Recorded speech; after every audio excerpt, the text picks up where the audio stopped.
We're going to start off with the Ravens in this AFC North preview. The overwhelming question for them is, can this be the year that the Ravens finally get over the hump? I look at their roster.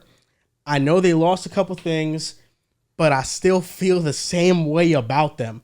I think their ceiling is the best team in the AFC North. You look at what they have.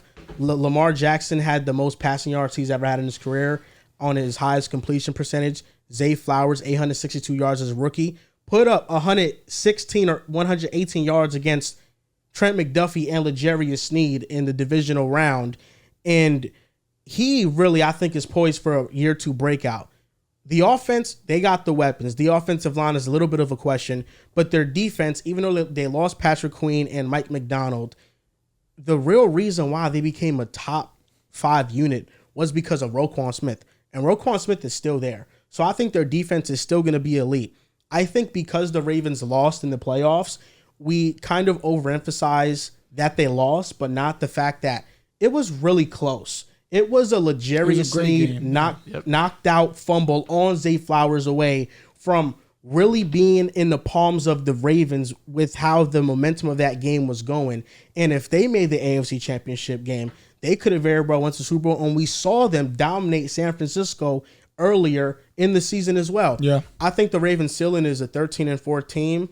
I can see them being 9-8 if they get some injuries, but that's really the only thing. In terms of just how great they are, I know they have a tough schedule, but this team is still an elite team, and it's going to be one of the best teams in the AFC. Yeah, the Ravens play, apologize, Joel. The Ravens play all great competition at a very high level. I want to speak quick because I shouldn't be talking that much, truthfully.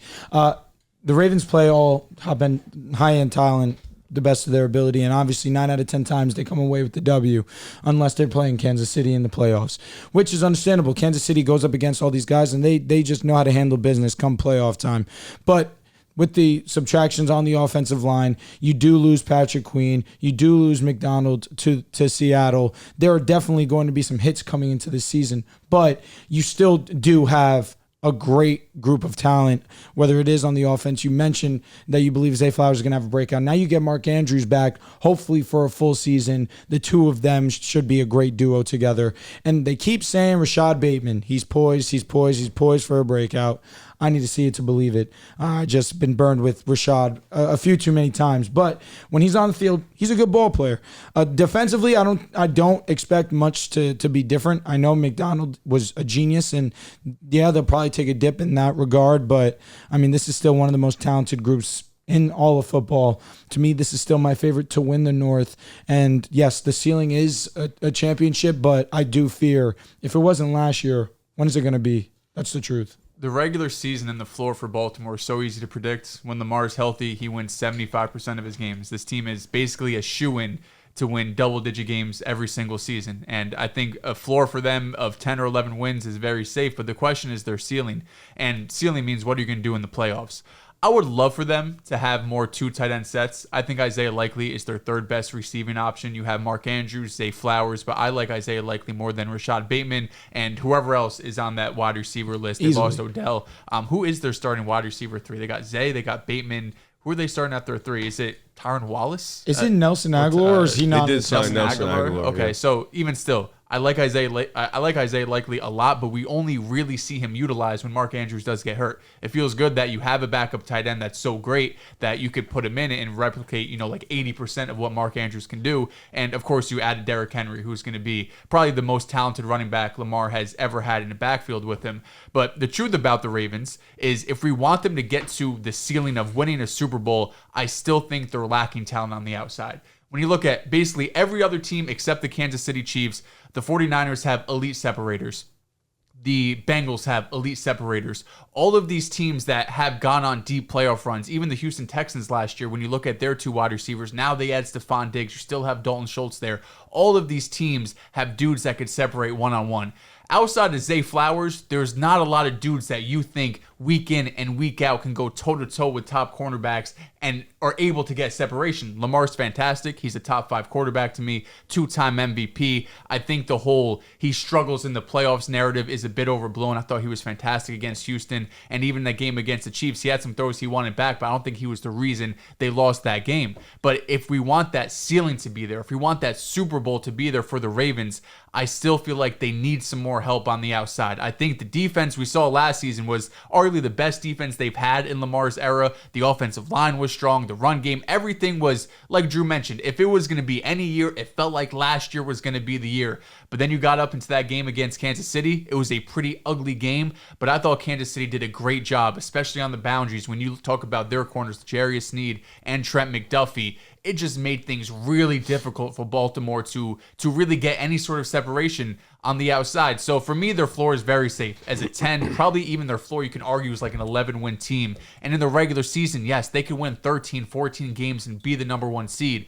But until they prove it, they're very similar to how Boston's been in basketball these last few years. We know they're going to be a top 2 seed. We know they're going to be great in the regular season. Until they get over that hump, though, everyone's going to look at them sideways, right? Until Lamar is able to make the Super Bowl, until Lamar is able to win the Super Bowl, we're always going to say, we trust you, but we don't trust you enough.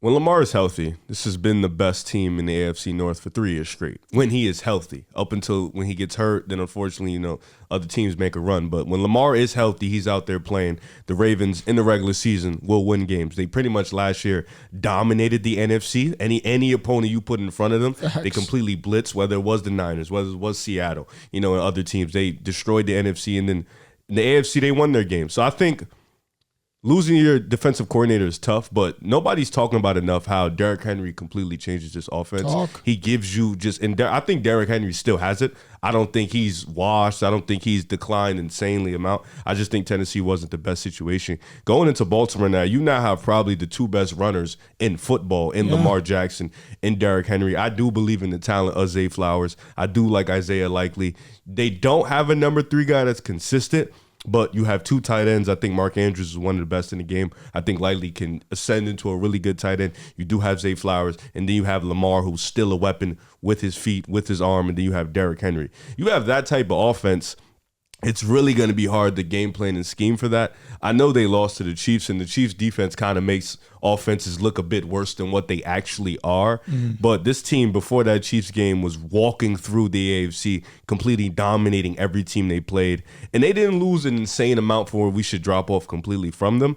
So we're doing the floor and ceiling thing. I think I'll piggyback. I think the floor for them in the regular season is 10, 11 wins. I think at minimum, if Lamar is playing the full season, they'll probably win the AFC North. In the playoffs, it's always, same thing in basketball. It's a matchup dependent. But this team, I think, defensively, I think they'll be fine. I think offensively, you have to hope, and I think it will happen, but you have to hope on the Zay Flowers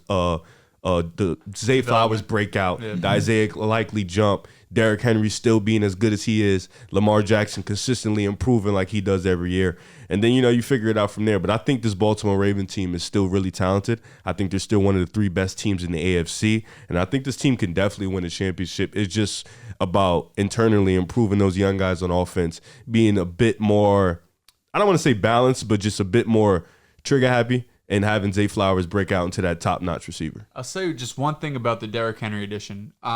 Last season, the Ravens ran the second most runs out of shotgun, 343 carries. They averaged 5.6 yards per carry, so they were super elite out of it.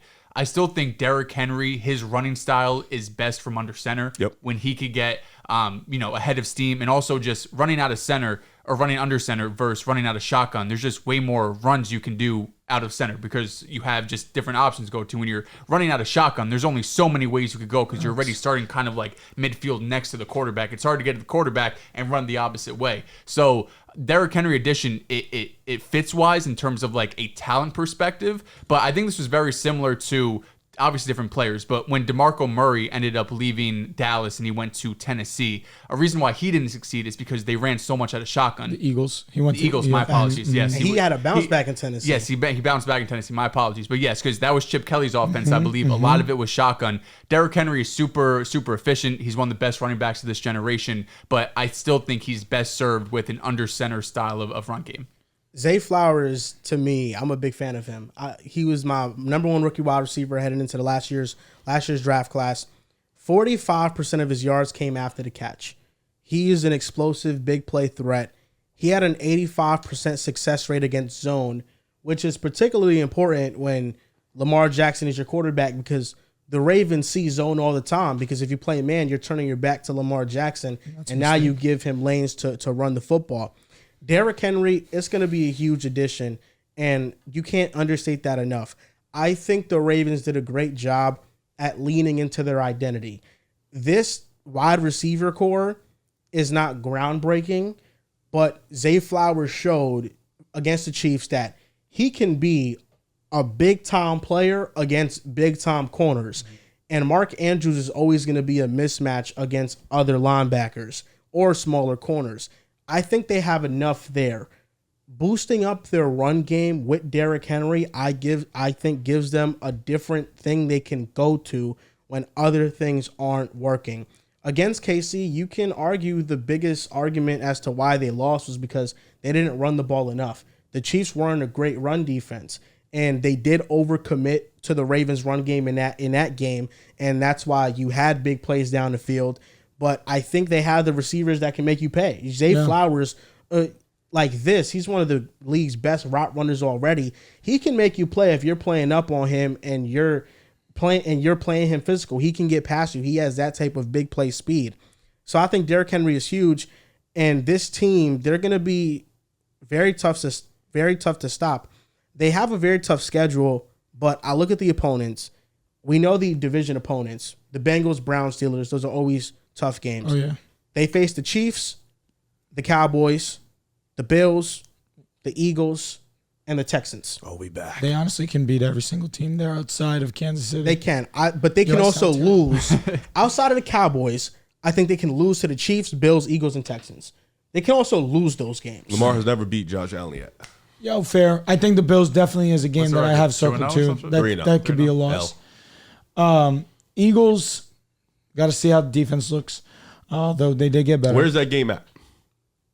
I don't know. Well, we're gonna do the record predictions in a bit. Yeah, I want to see Zay Flowers used in more ways because he had 8.4 A-dot last season, average up target, which was on the lower end of starting receivers. And he is great after the catch. Joel just mentioned it, 45% of yards coming after the catch, and he's so good in the screen game and slants and underneath stuff where you get the ball in his hands quick and you're able to make plays out of that. But he's also their best receiver, second best with Mark Andrews there. So it's hard to have your best receiver that be most of his game when a lot of it is short underneath stuff because he is a great route runner. He can beat guys one-on-one. So I'd like to see him open up that route tree more, use him more down the field. And this is also Todd Monken's second year being offensive coordinator, second year for Lamar Jackson, second year for Zay Flowers in the NFL and in this system. So hopefully with, kind of that continuity there, we'll see more of it. What you're mentioning is not too far from Amon-Ra St. Brown.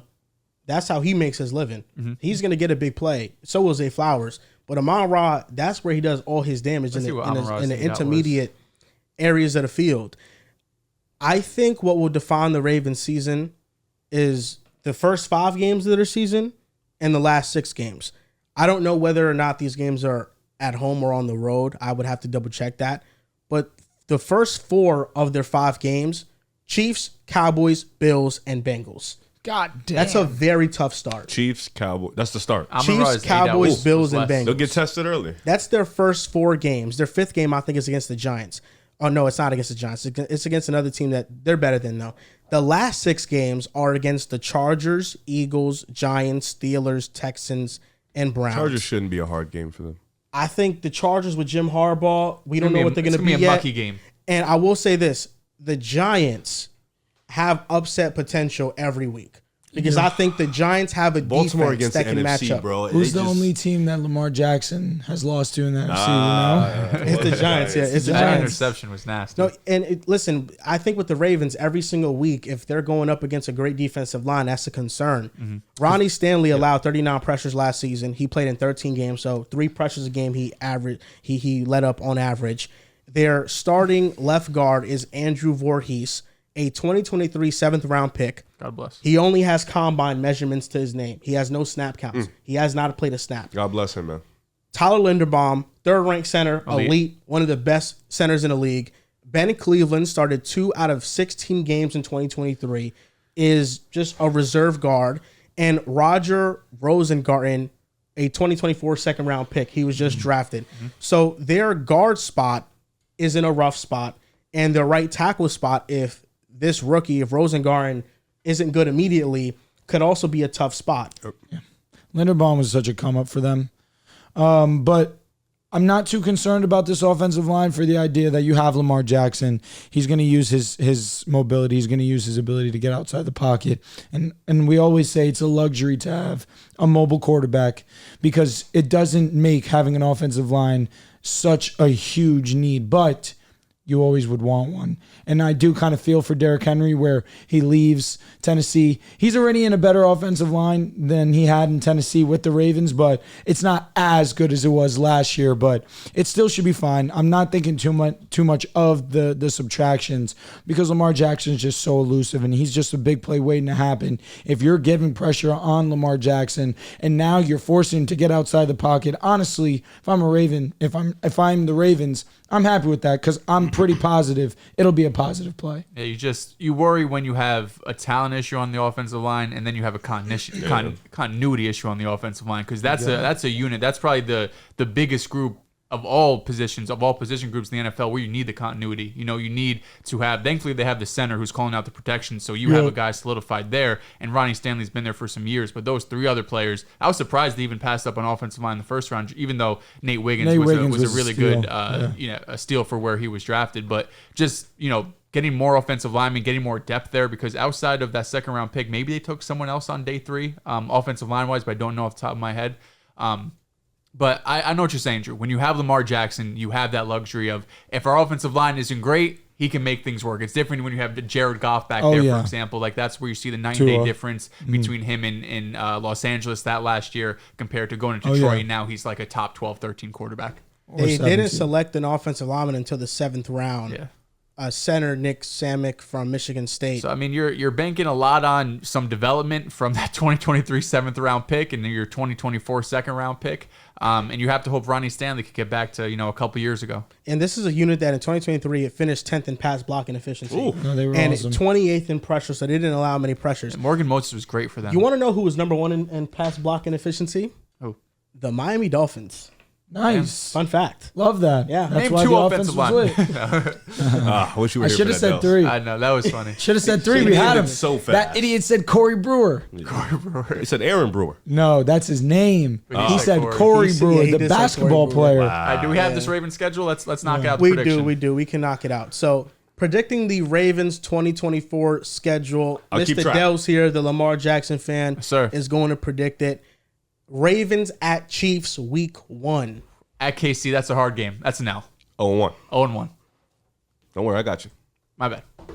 Don't mess me up. Lamar also doesn't beat the Chiefs, sadly. I'm going Doesn't beat a lot of to people. the Ravens official website because it tells me the weeks as well. So we know when the bye week is. Week 2 versus the Raiders. That's a win. 1-1. Week 3 at the Cowboys. That's a win. Yeah. Very great team at home, the Cowboys. That's a They're a W. great team. 2-1. I saw the Dolphins beat them at home. Not that great. Oh, yeah, you're right. I guess so. Versus the Bills. Where? Week 4, it's at home. If I say versus, it's at home. That's it's a an home L. game. 2-2. I like that you respect Respect this. that too. At the Bengals, week 5. They're going to split. I think you probably lose on the road. Starting off 2-3. This is a tough start of the There's schedule. just no. So 2-3. They can't lose to the Bills, low key. But God, Versus the Commanders, week 6. You're back in it. That's 3-3. At the Buccaneers, You're week back in it. 7. That's a tough game, but that should be a win. It 4-3. is Todd Bowles, blitz heavy DC. Lamar Jackson struggles against the blitz. That's the toss. They're going to be 3-3 there. That's the win they need. 4-3. Week 8 at the Browns. We'll split, right? I think they split. They win this one on the road though. 5-3. He wants it badly. You need it. I need a little breather room. Week 9 versus the Broncos. That's a win. sneaky. 6-3. No, not anymore. Bo Nix, all he's been doing is impressing per reports. I know. I'm excited. 6-3. You're back in it. You're back in the hunt. Week 10 versus the Bengals. Oh, so this is your W, right? This is the win, yeah. 7-3. You're back. Week 11 at the Steelers. Potential trap game. The Steelers always play him tough. He hasn't beat the Steelers yet, right? So as much as really? I don't think he's beat the Steelers yet. He's only played them like 3 times because every time they end up playing, he gets hurt. You take this one though. If Lamar's healthy, he's going to beat the Steelers. So 8-3. Yes, we're here. If he's healthy, we're playing. Lamar Jackson is 2-4 versus the Steelers in his career. Tough. Well, I mean, 2-4 is not good. He's 0-3 in the last 3 times they've played, though. So he's due. There it is. Oh, so 8-3. Week 12 at the Chargers. That's a tough game. I think the Chargers going to be sneaky good this year. I think they have like a talent borderline gap, playoff man. team. What are we, 9-3 right now? You'll be 9-3. Give the Chargers this one. 8-4. Nuts. Versus the Eagles, week 13. That's a win for Baltimore. So you beat the Eagles, but okay. On the road, cross country. 9-4. You should have took the Chargers one, bro. What are we at right now? 9-4. Now week 14 is their bye week. They have a late bye week in the season. And after the bye week, they face the Giants at MetLife. That's another trappy-ish game. Lamar lost to the Giants the last time they played him, but this is coming off a bye week. It's cold, but he plays in Baltimore. They should win this game. I don't want to put negative energy in the air, but week 15 off a bye playing at MetLife. It's very tough. It is waiting for like he's giving him an injury to ACL. happen. That's bro. exactly. I knew that's where it was going. MetLife is no. Here's the thing. For that.